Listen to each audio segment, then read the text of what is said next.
city of Denver, the state of Colorado, you guys have been fucking amazing for the last 10 years.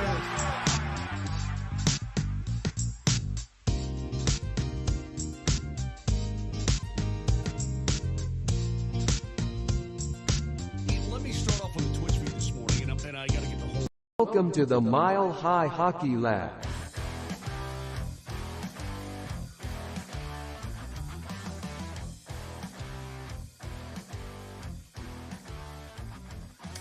Hello and welcome to the Mile High Hockey Lab. My name is Adrian Hernandez. I am here today with Jackie K and Ezra Parter of MileHighHockey.com.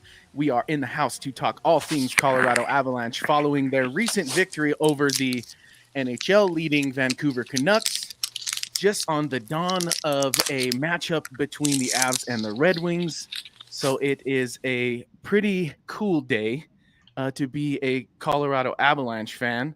So let's just get right into things. Of course, as usual, please like, subscribe, and share with your fellow Avalanche fans. And I'll give you a little preview of what we're going to do today. We're going to recap and preview some action, as I just sort of did. We're going to do our breakaway challenge, as we typically do.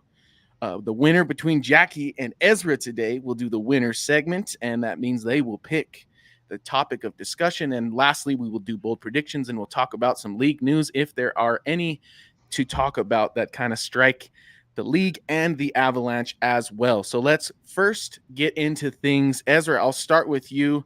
Thanks to the two of you for joining me today. As I kind of preview to start the show, the Avs, got a huge win last night over the Vancouver Canucks. McKinnon was able to continue his home point streak, stretched it to 27 games on an empty net goal. And of course, Johansson has 2 goals. How much confidence did that victory give you in this Colorado Avalanche team going forward? Yeah, well, I love the win, and I love McKinnon extending his point streak. When the empty net goal went in, my girlfriend was like, "Yay, that means it's over." And I was like, "Yeah, but also it means that the point streak continued." And she's like, "Okay, enough." But yeah, that was exciting. How much confidence do I gain from the actual game, the way the game was played? Not a lot. They got outplayed by the Canucks, who were coming off a back-to-back. So, not ideal. But Georgiev played well, and that's exciting. That's encouraging. Seeing some awesome saves from him, some of the defensive clears that we haven't necessarily been getting from the guys in front of him as well. That's nice. I'd love to see the offensive game improve, but the defensive game was very good. So, I feel good about the team pulling out a win against a very good team, even when getting outplayed. That's good. I don't love getting outplayed.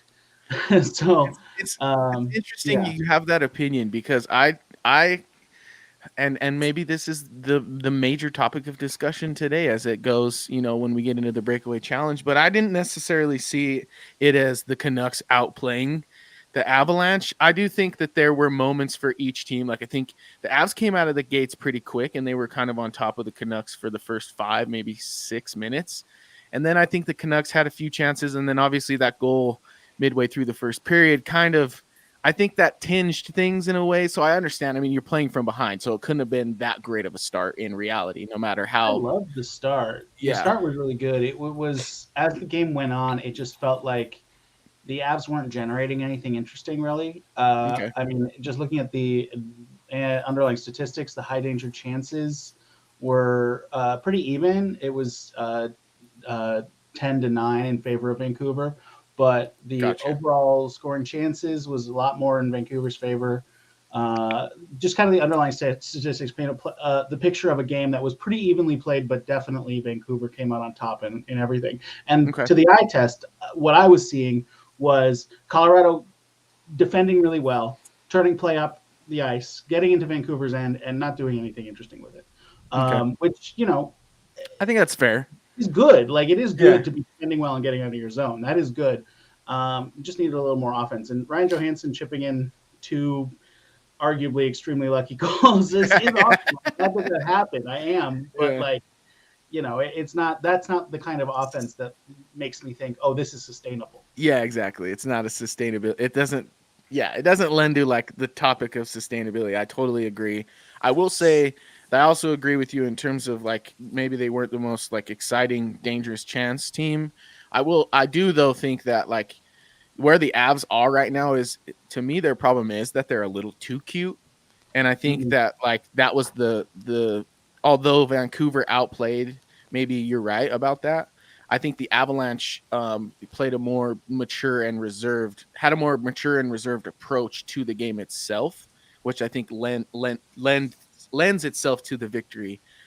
Because I think like we saw Gerard, making effort plays and just getting the puck Oh, out he of the was zone. I great. think the safe and smart play suits this team because sometimes it's safe and smart to just go off and do something that no one else in the world can do when you play in the right way too. So it's like I think you're right, but I also think that that's kind of something they're maybe trying to focus on is simplifying things. So and just getting pucks towards the net. So as boring as it might be, I do think it bodes well for the future of the Avalanche, having to play different stylistic games. So I do think you're onto something there though. In terms, I think it was a very even game. I'd say. Yeah, I'll halfway. and certainly not boring, but Yeah. just not. I didn't feel like the Avs were dangerous most of the So game. Jackie, what did you think of the two Ryan Johansson goals? Do you also think of them in the vein of luck, or are you kind of like relieved? Like, what's your thought on that? That's a good question. It's definitely not something you would expect to happen often. Yeah. I don't know if it was necessarily luck. I mean, kind of more right place, right time type of things, but they weren't total flukes. He has been playing better for the last maybe week or so. Right. So, he was kind of due for a little bit of good fortune, I guess. Um, you need guys to randomly step up and contribute. It's just, yeah, it's not going to happen every night or every week. So it is kind of funny to think of it. If it weren't for him, maybe they wouldn't even won this game, which is Right. kind of a weird way to think of it. I'm with you on it was nice to see some Titan defense, but it's going to become a problem if you're sacrificing all your elite offense to do that. That's Fair. probably not going to win you very many games in the playoffs either. So they still definitely need to find a balance there. I was happy they beat a good team, but for me, they need to beat a good team on the road. Is what really is going to like impress me, because we knew they were going to play well at home, and it's nice that they came home and actually did that. But for me, they haven't really turned a corner or like really tightened up until they can get it together on the road better. And until that power play isn't a complete eyesore, Yeah. Oh. I can't Which say that they're playing amazing either. I mean, it's just an abomination how that power play just falls apart. Like, it's going to eventually work because they have elite players on it, but it just gets stuck in a rut for way too long. Like, it's just unacceptable. I love that. Well, and that's why I love this what we do on this show, because like the collaboration with all of our thoughts usually gives me like a better picture of what I see. And like now that you mention it, it's true. Like where it shows itself that the making the safe play doesn't work is on the power play, when you need to make, like, you have to have high execution on not necessarily easy plays, but like setup plays, things that defense might be literally trying to prevent you from doing. So it's like execution is more important there, and that sounds like when you put it in the way of like playing the safe way, it doesn't work in the playoffs. To me, that also sounds a little bit like playing down to your competition, which we don't want the Avalanche to do. Like let your freak flag fly, do all the stuff, because what the Avalanche bring to the table in terms of their elite talent is unmatched on a nightly basis, basically. So I'm with you. I see things a little bit differently now that I've had a discussion with the two of you, and so I'm happy. I will say though, something that I took from last night is I felt like I saw a little bit of a step up in terms of, I guess, a level of determination or kind of like drive. It's not to say the Avalanche don't typically come out with a willingness to win and a want to win. I just think that there's, as we see when playoff time comes around, there's kind of another gear or two for the Avalanche. Ezra, I do you agree. agree? Yeah. Go ahead, Oh, Jackie. sorry. No, go No, go ahead. ahead.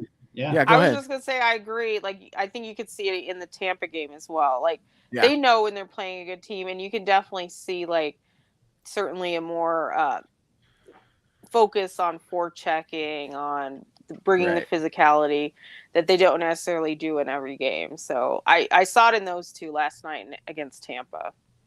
Yeah, and also too, like just the way they go for puck retrieval, like there's just a different feel to it. We even talked about it after that game, so it's a good point that you brought that up. We talked about that after the Rangers game just recently too, that there was just kind of like a different feel to the style of play. And typically we're just like, oh, they're two good teams, but I do think they're two teams that understand that there's a time to engage in just a different level of competitiveness. Ezra, did you see a similar thing that Jackie and I kind of saw? Yeah, definitely. The team, like the effort was there. The effort was Right. fully there. My critique of the performance is certainly not on effort. And and I want to touch on what Jackie mentioned about the power play too. I thought it actually looked good last night. It obviously didn't finish, but that was more Demko than Demko, yeah, than that's uh, true. than the Avalanche just last night. Before that, oh yeah, God, yeah, Yeah, yeah. I mean there so ugly. was a little bit more chaos. I think they do better when the things break down and they're not just trying to execute like a very set play. Like at this point, the set Mhm. play is not working. So it looks better when they get a little hungrier, a little more chaotic around the net. So I agree with that. And like Bednar says, it's usually a sign. Like if it's not, you're not seeing the results right away, but the process is better, it'll come. So I Yeah, definitely. agree, but I've just had a real problem with the way that this team sets up their power play for the last, I don't know, 5 years. Yeah. I Yeah, just yeah. think it's too susceptible to this. It's too reliant on The making drop. those tic tac plays of Yeah. Miko or McKinnon hitting a Oh one yeah. timer. Cross ice And when passes. yeah, and when that's Yeah. not working, there's really not a whole lot that they can do. And Bednar says, they study the other power plays. I don't see how you can be looking at Edmonton, Toronto, some of these teams like even Tampa Bay, these teams that use movement so well. So, Mhm. I mean, they just look dangerous every single time anybody has the puck on that power play. And then look at how slow and methodical ours is and not think that they're not leaving something on the table. But Yeah, that's it's been like my they're thought about studying this those power other play power for plays. years. Yeah, totally. It's like they're studying those other power plays and being like, okay, we're not going to do that. Now that we see what they're doing, we're not going to do it.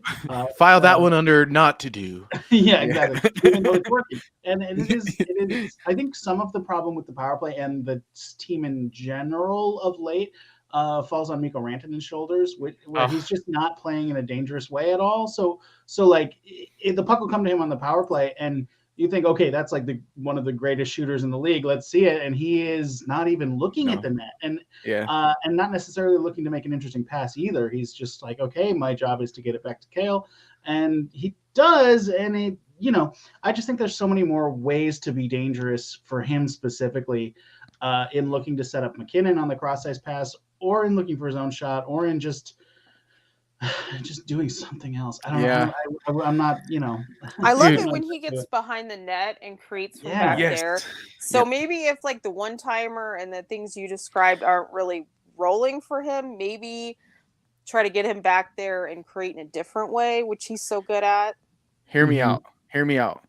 Put in Parise for Drew in, and then put him on the bumper because Parise can just rip from the bumper apparently in the high slot. Mm. That one timer is nasty. Plus, he's a He had great a decent deflection shot last guy, night. so he can clear a lane for Kale and maybe deflect one on.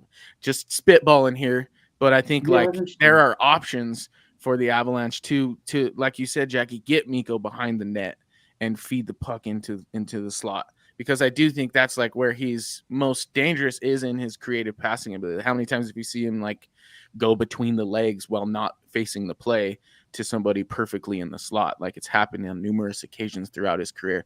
I was Mhm. really hoping we would save Miko from what I have to say about him because I love Miko and I'm typically not the guy who's like, dang it, Miko Rantanen, and I want more from you. In fact, usually when I see people say that, I'm like his, biggest defender. But right Mhm. now, I just like I see a side of him that I don't think it works for him. Like he's trying to do Mad McKinnon, and I don't think that mentality suits Rantanen as much. It kind of worked last year, I think, because he was on his own and the team needed for a while there. They needed a mad Miko, but I think now, like the poised and the just the very like the moose, man. We need the moose back. We don't need the mad moose. And I think he's fighting the puck a lot. He's doing like the opposite of what he would typically do just naturally. You could tell he's thinking about everything. The plays where he's not are plays in quick transition where he just sends a beautiful backhand sauce pass last night to McKinnon. And it's like those plays where I feel like he doesn't have time to think. He's cruising, but in the power play especially, it's like he's going over his options too much. And I feel like that might be true about the entire power play group. But I do think it was better, and I do think that Demko had a lot to do with why it didn't work last night. So hopefully we see the Avs kind of come through on the power play. They're 2 for 27, if I'm not mistaken. So that's not a good number. But they got the Red Wings coming in. No, they're headed to Detroit, correct? That's right. They're headed to Detroit. So maybe they can get a power play goal. And Ezra, they also will have the Leafs and the Stars coming to town this week between now and our next show. Which of those three matchups are you most intrigued by? They're actually all kind of have their own little story to them. Yeah, I'm excited to watch all three of them, but it has to be the Stars, right? Just because that is the direct competition for the division and the conference. And that's what ultimately is going to determine playoff seeding. So that Stars matchup will tell us a lot about where this team stacks up compared to its direct competition, and that's that has to be the most intriguing for me. But I can't wait to watch that Leafs game too. That's going to be really fun. The Avs can bring back a little, can keep this defensive effort that they had against Vancouver. Against Toronto, they're going to frustrate that team and hopefully get out in transition and actually convert, since Martin Jones is not as good as Thatcher Demko. Yeah, he's not. At least I hope not. At least not tomorrow. If he's gonna be in the future, just let it be after tomorrow. That's fine. But yeah, there's definitely gonna be a step down. Hopefully, if all things hold true. But yeah, I'm with you there. The Leafs are always a fun team to play because, I mean, every week on Twitter there's a McKinnon versus Matthews debate that is basically, I've always akined it to comparing like one Ferrari to a Lamborghini and saying like this one's faster by like 2 miles an hour in this category and this one turns better. It's kind of dumb. You could do it all day long. They're both really, really good players, but nonetheless, that's a cool game. Jackie, does it feel like the Red Wings, the nostalgia is like totally fizzled at this point?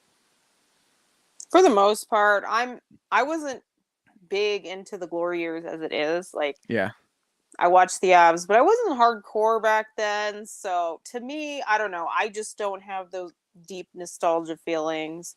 I definitely remember it, but it's not an emotional thing for me. Yeah. So, I might be the wrong person to ask, but not really, especially when you don't see them that much.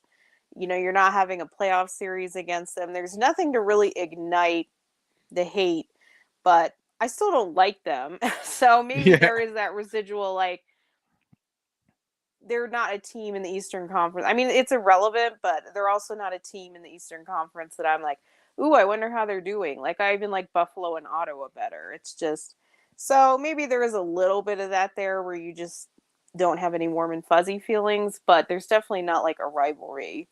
But as an upcoming team that's doing decent, might make the playoffs, I think it is at least an interesting matchup for the Avs. And then we're going back on the road here.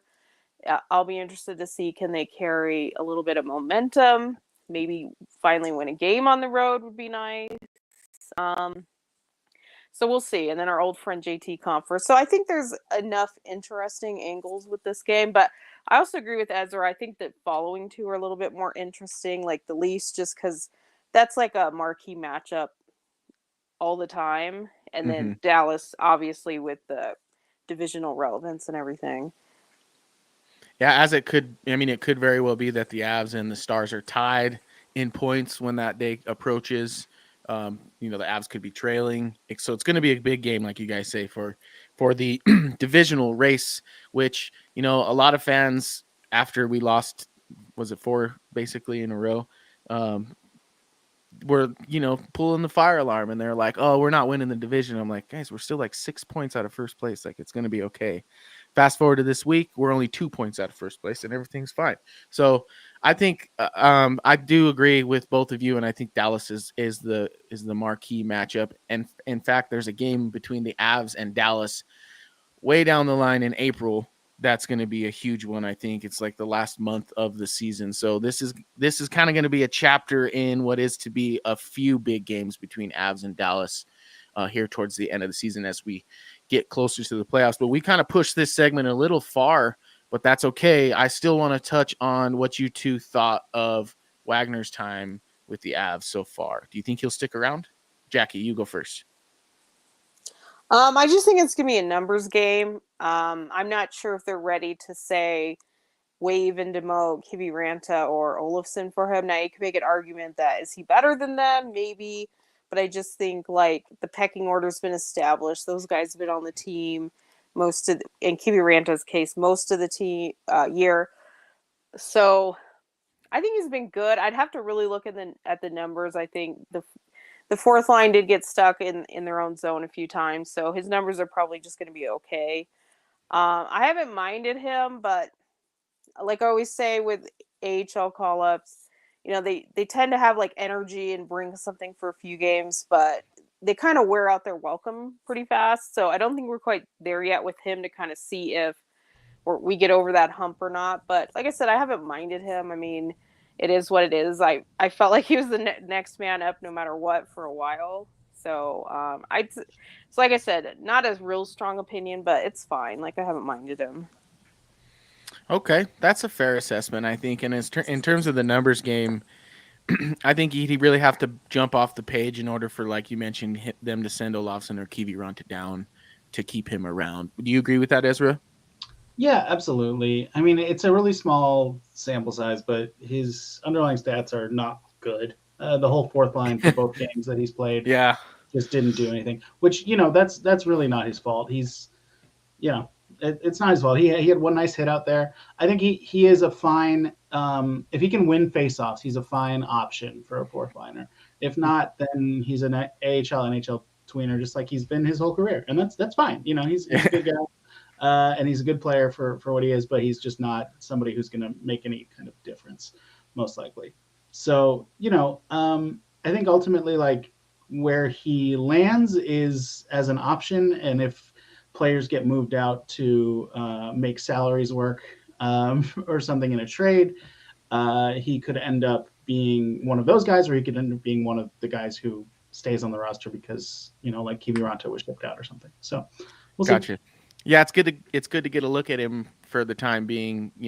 As you roll into the playoffs, it's good to know what you got in the AHL system and kind of who you want to bring along with you for that run. If the Eagles aren't also doing their thing simultaneously, so that'll be cool. I like what you guys have to say about that, and I won't really add anything because I completely agree with you. I think your guys' assessment of Wagner so far is just fine. So let's get into the next segment, which we have dubbed the Breakaway Challenge.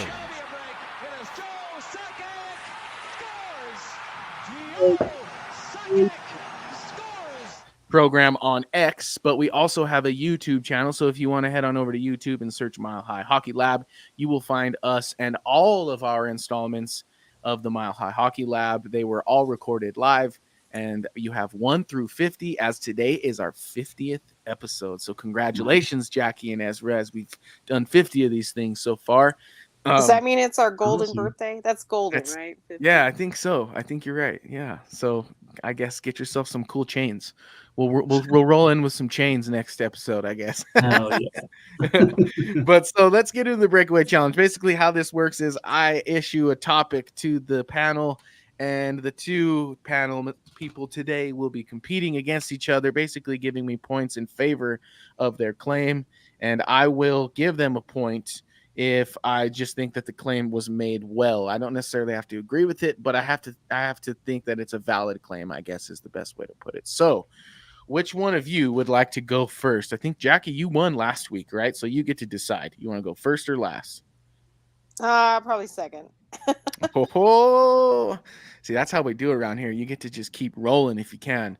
All right, Ezra, let's do this thing. So I got the clock pulled up. Now here's your topic. So as we kind of talked about earlier, you saw Ryan Johansson with 2 goals last night. He has 4 points in his last 4 games. And even on the program, Altitudes program, they had Bednar on this morning, and Bednar said, he's excited about the way that Ryan Johansson has played over the last week or so because he's been more physical, and he thinks he sees a little bit more grit and determination in his game. So, hypothetical situation, let's say Ryan Johansson gets really hot. I'm talking somewhere between like 0.75 and 0.8 points a game, really starts to rattle in the points and get on the score sheet. Would you rather keep him or trade him in that situation? And the clock starts now. Well, let me make the case to keep him, okay? The case to keep him is he can win faceoffs, he can play effectively in the bottom 6, and he can chip in points, right? That's the case to keep him. That's not true, though, is the thing. He hasn't been consistently winning faceoffs. He can't play effectively in the bottom 6. That's not where he belongs.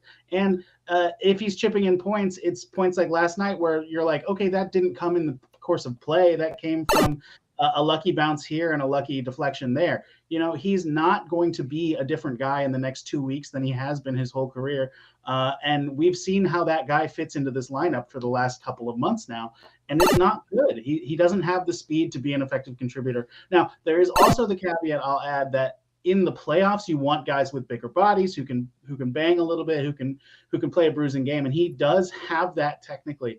But unless he's playing at the most engaged that he ever plays, he isn't really that guy, and he doesn't bring that engagement most nights. Whew. That was really good. You were ready for this one. You were ready. You got a whiteboard behind this computer. No. I'm not reading that part. Yeah. Oh, that was very good. I gave you 7 points there. I thought you had a lot of good things to say, Jackie. I don't know. 7's tough to beat in a minute. I'll give you that. Yeah, I think typically we go like 5 to 6 is the going rate around here. So I will pose the same question to you, Jackie. You have a minute to answer, just like Ezra did. Ryan Johansson starts going off. Would you rather keep him or trade him when it comes time for the Avalanche to make that decision? And your time starts now. Okay, but when we talk about a trade, we have to talk about what kind of trade.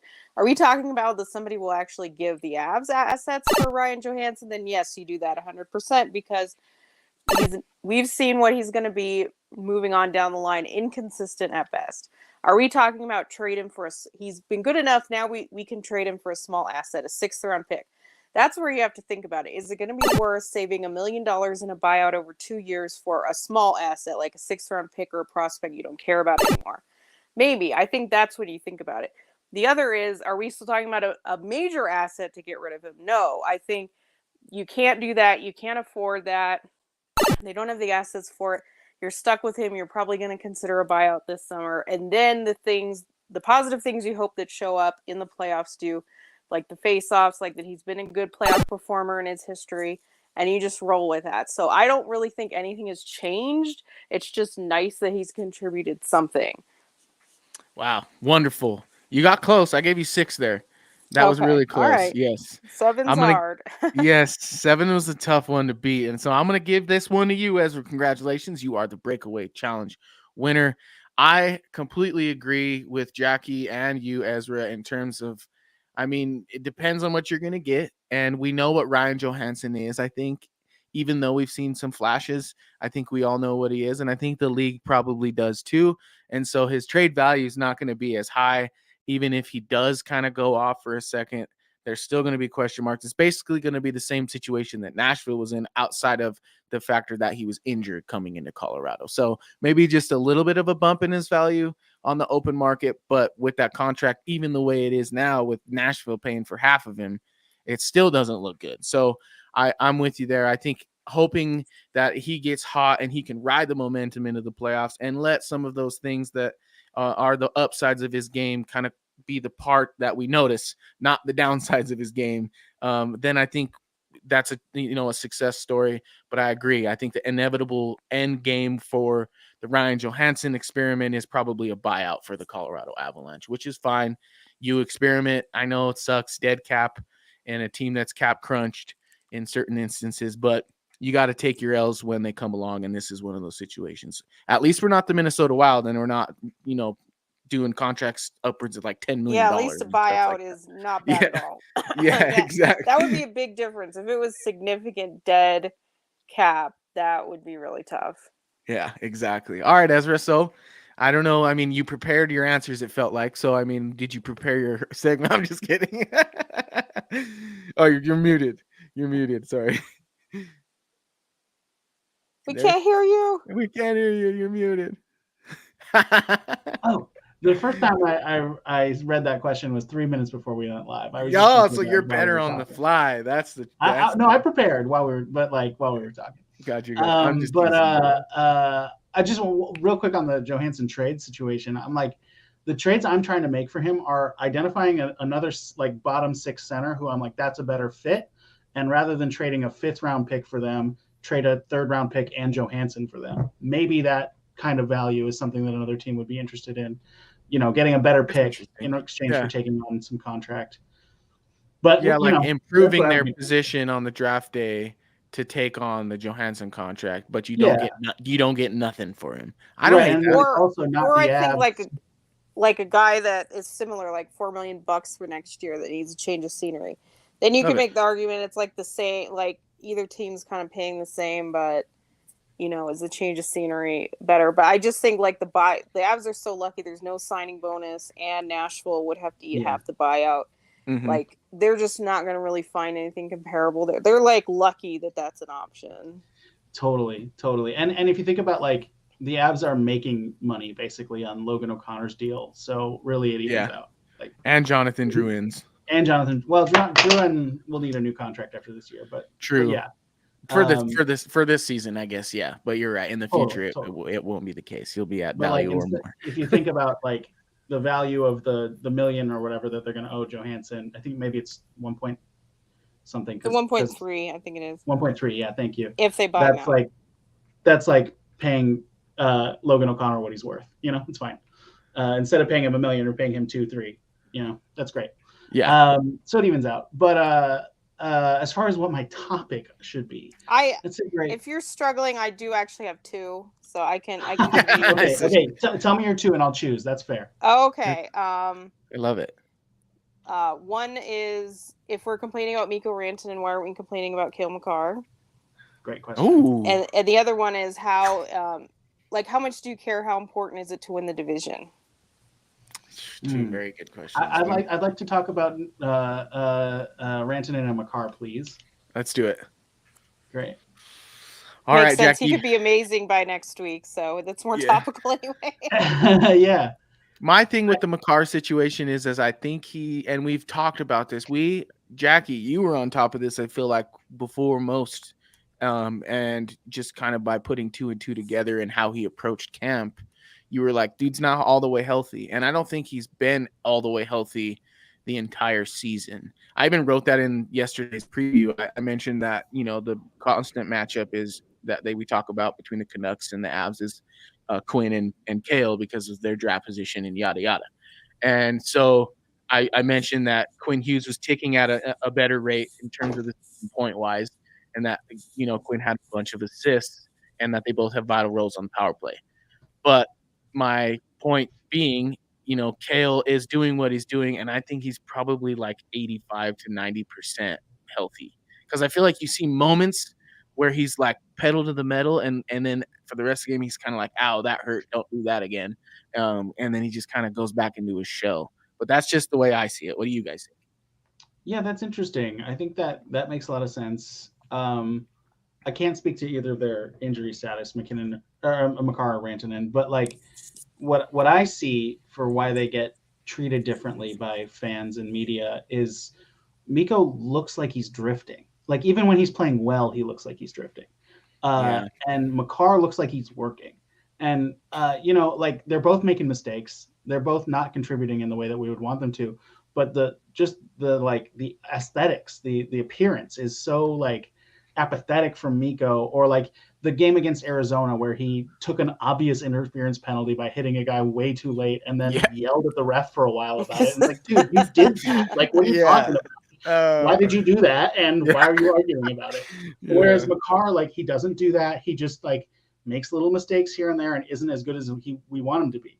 right now. Yeah. And I think that's where the criticism changes between the two of them. Because, yeah, it's true. Makar should be better than he is, but he's at least not being a baby about it. Mm-hmm. Yeah, Matt. Like I said, Mad Miko. It just doesn't suit him. It And just it never like did. Last yeah. year was an outlier where him playing with anger worked. All the rest of his career, we talked about, like, when Miko plays with anger, he makes stupid decisions and doesn't contribute. Yep. And then, yeah, last year was an outlier, but that's just because he didn't have the option to be unengaged or disengaged, I guess, because he was the only guy left. Yeah. This Yeah. year, like, he's letting that anger go back to the way it used to be for him, where when he's angry, he kind of checks out a little bit. Yeah, he looks like a young Gabe Landeskog when he's angry. Just Sure, taking yeah. those penalties where you're like, what in the world was that guy? I get it. I was mad too, but don't do that. Yeah. Yeah, And yeah.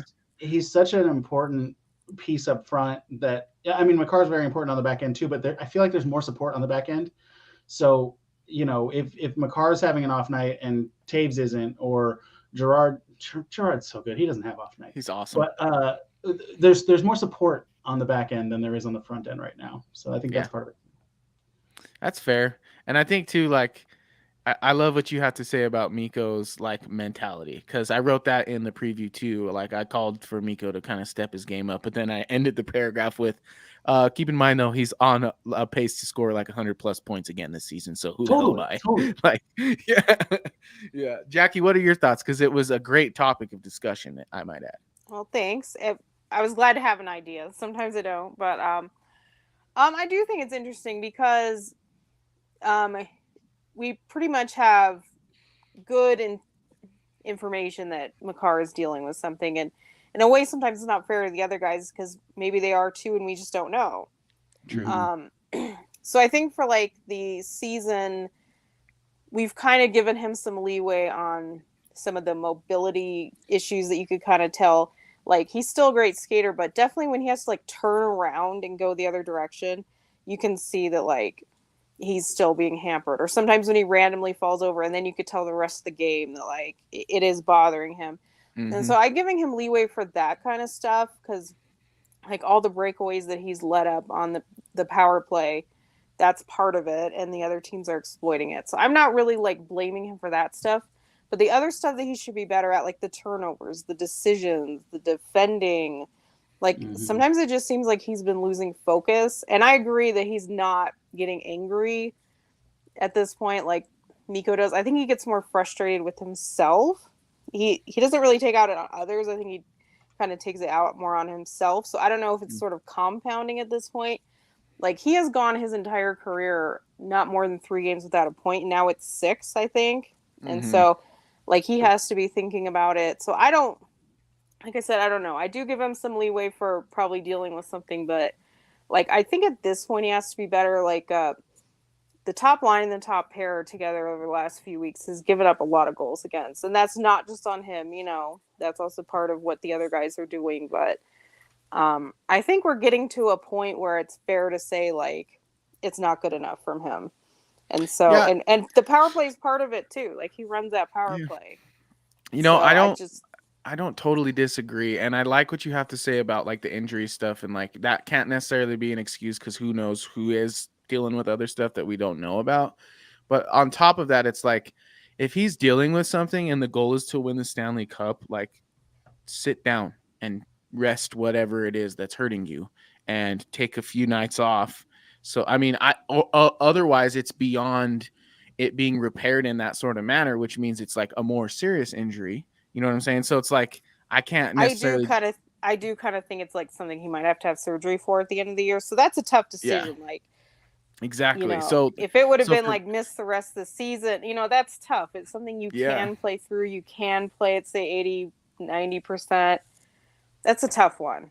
So but basically you're resigning yourself to the fact that you're going to be like you at 80%, which I'll take Bobby Orr chasing Cale Makar at 80% like any night. But it's going to be, like you said, it's going to change the balance of the team itself when you consider his role on the power play, which I don't know if you all noticed, but Jared Bednar had a 3-defender power play second unit role in the last couple of games. And we talked about that like 20 episodes ago about that being a potential thing with Taves Byram and Gerard on the on the power play. I know we're talking Mikko Rantanen and stuff, but I find that interesting. Getting back to the topic of conversation, though, I do think that the difference between Kale and Mikko in terms of how they're viewed really does boil down to what Ezra said, which is that Mikko seems to be hurting himself and the team, and Kale McCarr seems to be hurt himself. So it's like it's two different situations, and I think that's kind of just how they're being judged at face value. I think if maybe we knew more, then maybe we wouldn't feel that way, but that is what it is for the time being. I think Go ahead. sometimes Mikko's looked at as the third wheel, like the passenger to the two elite players. I think sometimes he doesn't get enough credit. Like, it's easier to criticize him. I just think McCarr's built up so much credit and goodwill, and rightfully so. Like, what he's done in his career is amazing, but it just feels like he's almost immune to criticism at this point. And when I think maybe he deserves a little right now, but that doesn't mean that I don't think he's elite, special, etc., all that. Yeah. It's just, I think we are getting to a point where it's not good enough, and I think it's fair to say that. Yeah. Yeah. I mean, all of this being said, like, everything that we've said, I agree with. But last night against Vancouver, the top pair and the top line dominated all the underlying statistics. They did. At even strength, and then you factor in the power play, and it looks insane. Like, they look so good on paper. Obviously, we saw them not convert, but again, a lot of that was Demko. So I think, every criticism that we've said has been accurate for the team since the All-Star break, but maybe things are starting to turn around already in last night's game. Well, and to your point, even earlier, you talked about the power play, and you're saying, like, the process is there, and like Bednar always talks about, usually it's a good sign when the process is working, but the goals aren't going in, because that means, like, the floodgates are about to open, which I'm down for. I'm down for that. And I do agree with you. I think, like, the process in the power play, especially that top unit. I had a guy on X when I was tweeting from a Mile High Hockey account call me a what did he call me? He said a typical Colorado Avalanche casual hockey fan. The Vancouver top line and D group have been all over the Avs the entire first period. And I was like, dang, bro, are we watching two different hockey games? We must be. Definitely watching through two different tinted colored glasses. But nonetheless, I agree with you. I think the power play, it looks like it's on the brink, and hopefully we start seeing the puck fill up the net. But we still have some time in this segment. Why not talk about what Jackie also brought up, which was how important is it to win the division, which before I give my spiel, let me go look at the standings and kind of see how I think it's going to shake out. I don't know what you think, Jackie. That was your topic. What do you have to say? You want me to answer first? Okay. Yeah.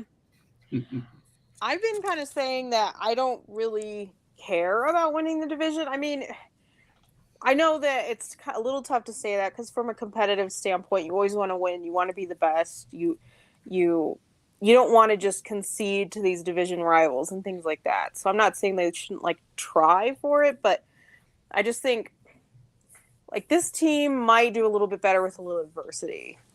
And we saw last year, like, having that wild card matchup was maybe not the greatest. Like, right now, the wild card's looking like LA or Edmonton. I don't think that's going to be like some easy street picnic, great reward for winning the division. And so, I know the argument would be, well, you win the division, you don't have to play both Winnipeg and Dallas. If you don't, you might have to play them both. And it's like, okay, but winning the cup is hard.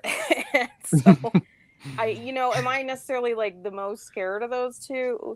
No, I respect them. I think they're having great seasons and it won't be easy, but I don't know. I'm kind of over it. Like, they won it so many times. I don't even know if they hung a banner for it this year. Like, I keep forgetting to look when I'm at Ball Arena to see if they even put up a banner for last year. Like, it just I haven't looked either now that you mention it. That's funny. Like, they won the President's Trophy and they won the multiple divisions. They obviously won the Cup. Just doesn't even really matter anymore. And if they do happen to not win the Cup, their draft pick will be a lot better by not winning the division. Now, that's not the primary reason, but it'd be nice not to bow out early and pick like 28th. It'd be nice to bow out early and get like 20. If I'm gonna lose, can I lose in the best way possible, please? But I think like a little adversity would help them. Like, to really have to focus and be motivated, because I do kind of see them falling into the same rut where it's tough for them to get out of the early rounds, with the kind of team they have. And I think, if they, now I definitely want them to get like second or third. I'm not saying don't even mess with the wild card business. That would be disappointing. But if they take second, like, who cares? I just really don't care anymore. Like, they're just so beyond that. Like, that's to me, like, we're new in the playoff kind of thing. Like, when you've been in it like 7 times in a row or whatever, like, you just want the boys to get on the ice and win. So that's kind of where I'm at. But I get that, because it's like when you're trying like hell. You're like, oh, I want the easiest route. But the truth of the matter is, it's never easy. It's always hard. So it's like, no matter how it shakes out, it's still the Stanley Cup playoffs. Yeah. I know the home ice is something, but then they didn't do anything with it last year. So yeah. It's kind of like if you haven't won anything in a while, you want to win the division. But when you've won the cup, the division doesn't taste good at all. It doesn't matter at all. I think the only reason that you'd care about it is looking at the home road splits. But they're not going to win the cup if they can't win on the road, whether they win most of their home games or not. So I don't think it matters that much at all. Yeah, it's like getting Wagyu steak and then going home and going to the market and just picking up, like a on sale steak and cooking it, and just like, this just is not the same anymore. But if I went and did some research, because I'm a nerd, and I wanted to see if anybody had released any if the playoffs started today kind of scenarios, brackets wise, and leave it up to BetMGM. They have done it, and right now the Western Conference. Yeah, I know, right? Just a humble drop, real quick. But NHL playoff bracket Western Conference, they got the Canucks and the Blues, with the Canucks winning the Pacific, obviously, and the Blues being the second wild card. Right now, if it ended now, it would be Avs and Jets with 2 and 3, and then they'd have Knights and Oilers on the bottom of the bracket, and Stars and Kings, with the Stars winning the Central. So basically, I do think being on the opposite side of the bracket of the Golden Knights is important to me. I want to be, that's all that I care about. I want to make sure that that's in the Western Conference final, not for any strategic reason, but for just the poetry of a Western Conference final between the Colorado Avalanche and Golden Knights. Well, the last 2 Stanley Cup champions, like, let's get it popping.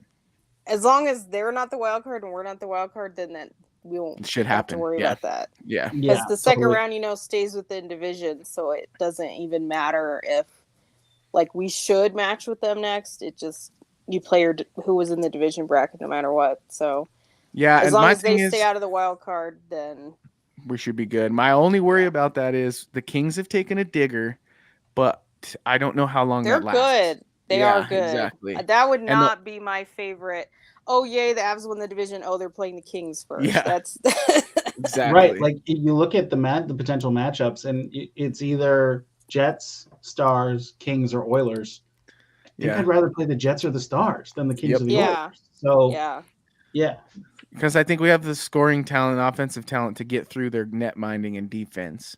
Exactly. Maybe that wasn't the case last year, but we were also not the same. We weren't as healthy last year, so that's neither here nor there. But I'm with you there. Like, if those are our options, give me the Jets or the Stars, for sure. I also don't. I also don't want to play the Kings. That sounds scary to me, because they're supposed to be a lot better than they are, and they started off very good. They showed a lot of good things early on.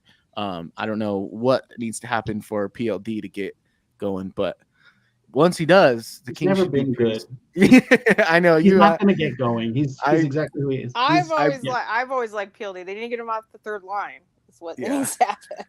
Yeah, I like PLD, because I remember the first time I brought him up, you said, "Oh, you're a PLD guy." I was like, "Oh, I don't know. He's always been the guy who people are like, "Why isn't he as good as he should be?" So, but then he has good years. I think he's a guy that needs to be managed. Like, I think there's some guys in the league, you just put them on the ice and they do their thing. I think other guys, like, need maybe to be coddled a little bit or whatever it is. Like, I can see that he's probably not the easiest guy to deal with, but I think he is legitimately good.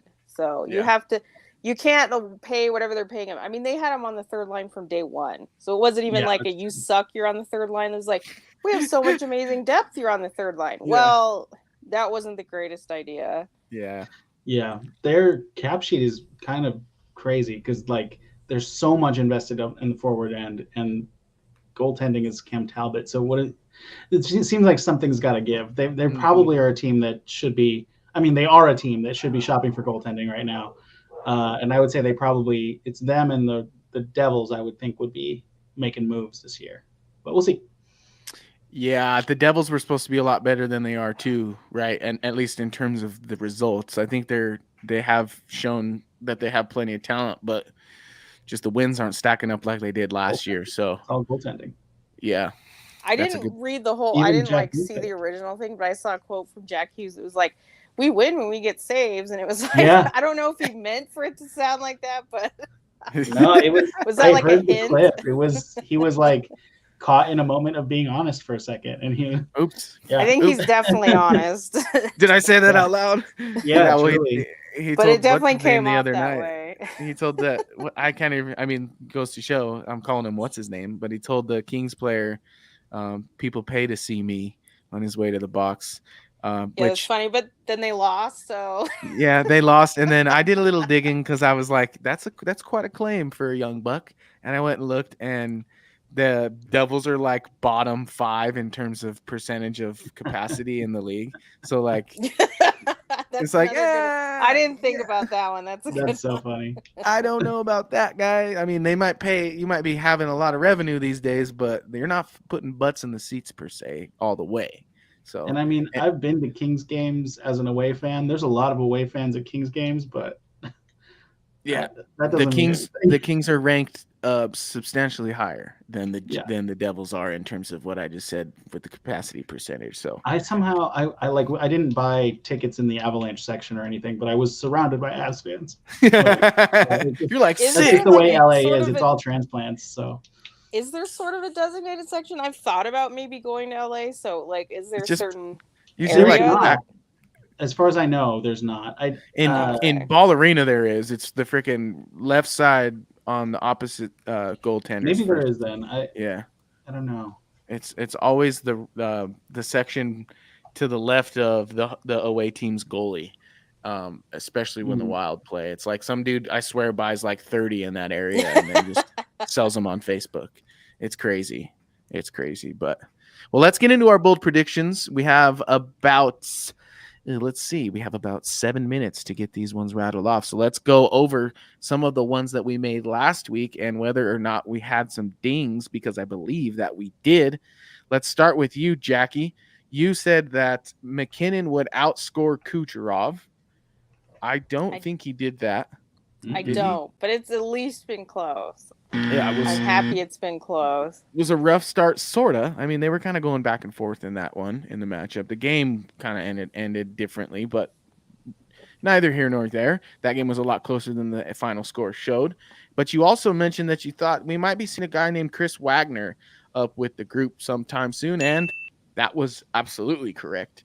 And then you also predicted that Prosvetov and Anunin would swap at some point soon. Yeah, that's a no. I'm actually a little surprised. I'm slightly surprised about that.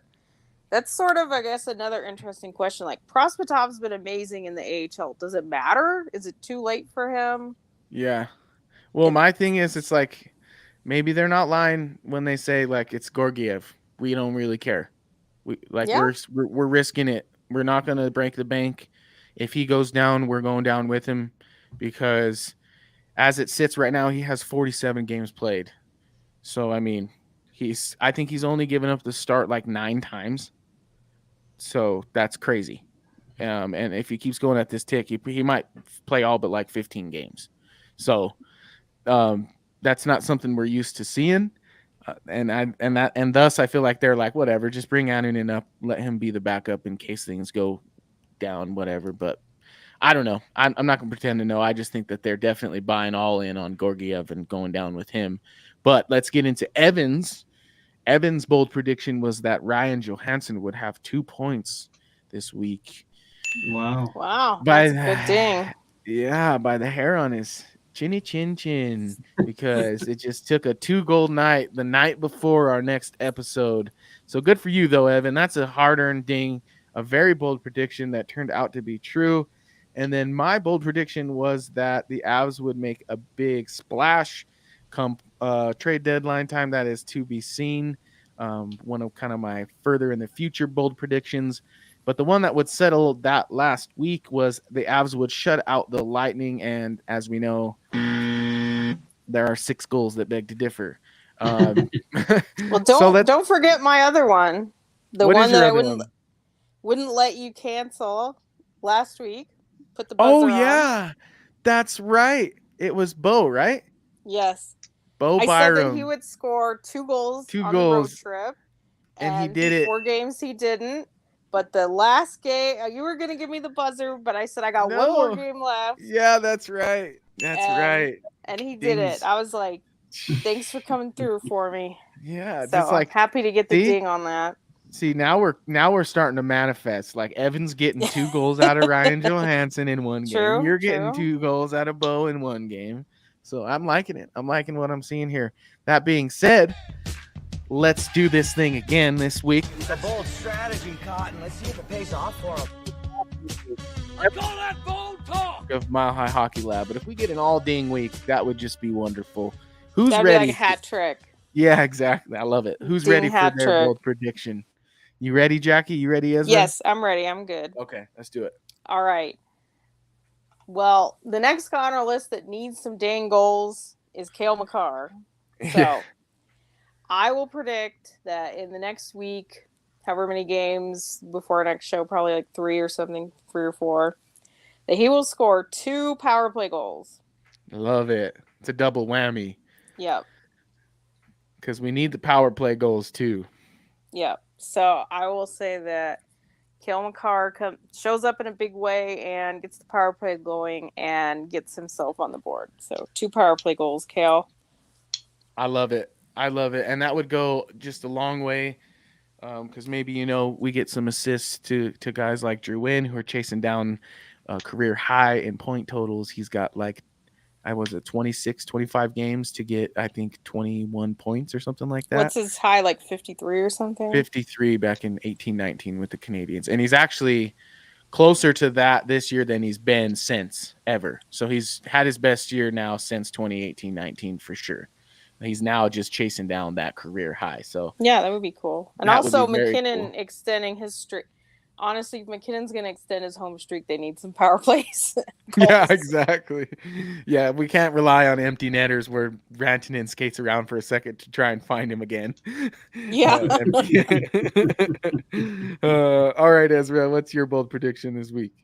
Well, I'm going to manifest. I want to go crazy. Bold No. manifestations. I'm going to manifest in a 10-point week for Nathan McKinnon. He gets back on that horse. He rides it hard. I think the Detroit game kicks him off, and he rocks Toronto and Dallas. I love it. First Okay. star of the week stuff right there, too. That's right. NHL first star of the week stuff right there. And what's He happening doesn't stay this before. quiet for long. I dig It's it. true. It's really, with the season he's having, it's really not that out there. It's definitely possible. It's not that out there, but it is. I felt crazy saying it. Which is scary because when I said that McKinnon was going to go score 15 goals in the All-Star game, I wasn't scared at all. That's the difference between you and me, man. Yeah, exactly. Well, both of our predictions go hand in hand. If Kale's scoring on the power play, McKinnon's probably getting a couple points on that. So. And my other thought for a prediction. Oh wait, I don't want to steal it from Ado. Never mind. No, I'll go ahead. Go ahead. Well, I was gonna say Rantanen gets going, and then I was like, what's more likely, Rantanen waking up or McKinnon going off? And I said McKinnon. So. Well, that's what I like about your guys' predictions is like they're bold in the context of the season, but in terms of who you're predicting with, your firepower is quite equipped. Like Cale Makar getting 2 power play goals, he's done that in one night before. Oh, yeah. McKinnon hasn't gotten 10 points in one night, but he's gotten 4 and 5 in one night before. So he's had 4 goals in a night twice. So I think it's very, very possible. And then you're talking again. If Cale Makar say Cale Makar has 2 power play goals in a night, and McKinnon has 1, I bet you McKinnon has 4 points in that same night because he's probably assisting on those Cale Makar goals. So That's what I'm saying. love it. I love it. We're connecting the dots here. I'm gonna go to the flip side of this coin, and since we're doing bold manifestations this week, I'm gonna double down on what I tried last week, and I'm gonna say that Alexander Gorgiev will get a shutout against the Toronto Maple Leafs. And this is a heck of bold prediction because I have some numbers. The Maple Leafs haven't been shut out since 2021. Wow. Okay. So Wow. Gorgiev will be the first goalie to shut out the Maple Leafs since the year 2021. I like that one too. That's a good one. Yeah, that's a great one. It's great because it's so crazy. It's so crazy. It just might work. Yeah. So that is our bold predictions, folks, and that is how we will end the program today. We snuck in a little NHL news right before bold predictions, so that was pretty sneaky of us. If you guys enjoyed this program, please head on over to X and follow us at Mile High Hockey. You can also follow the podcast itself at MHH_lab.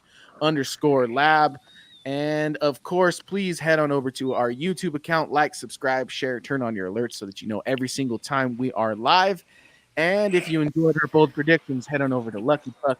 They have some more bold predictions that they kind of send you in the direction of where you should be placing your money if you are into that sort of thing.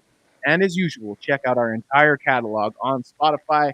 Everything is uploaded the day following our live broadcast, so this one will be out hopefully ahead of tomorrow's matchup against the Detroit Red Wings, a rekindling of what once was a rivalry.